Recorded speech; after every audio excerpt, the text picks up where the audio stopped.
Creamy versus flaky is not a preference debate. It is a structural decision that changes how food behaves from the oven to the bite. The filling can stay exactly the same. The seasoning can stay exactly the same. And the experience still becomes completely different depending on how moisture is handled and how the top is built. That is what this comparison is really about. Not taste. Physics. The creamy build is designed to trap moisture. The filling goes in warm and loose, allowed to keep its natural liquid instead of being reduced. Heat is moderate and steady, just enough to bring everything together without forcing evaporation. The topping is applied thick and smooth, not whipped, not layered, but spread with intention. As it cooks, steam rises and meets resistance. Instead of escaping, it circulates beneath the surface. That circulation is what creates cohesion. The filling and the topping melt into each other. When you cut into it, there is no break, there is no separation. The spoon slides through resistance that feels comforting, familiar, and rich. This is food that holds heat, holds moisture, and holds together long after it leaves the oven. The flaky build does the opposite on purpose.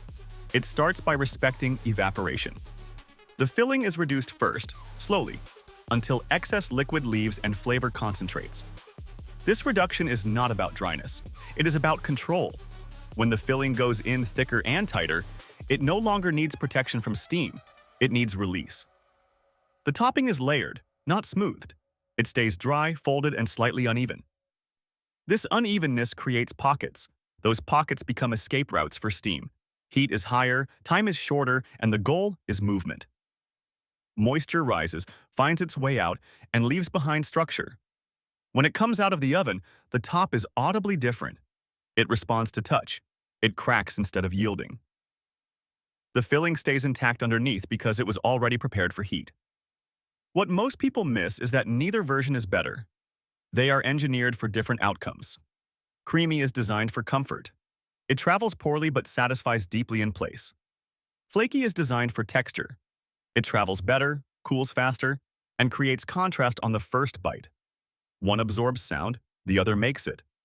The mistake happens when methods are mixed. A loose filling under a flaky top creates collapse. A reduced filling under a creamy top creates stiffness.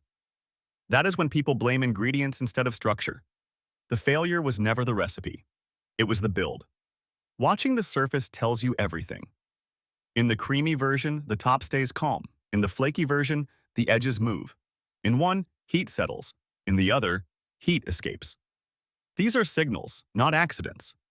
This is why two dishes with the same filling can divide a room. Some people crave the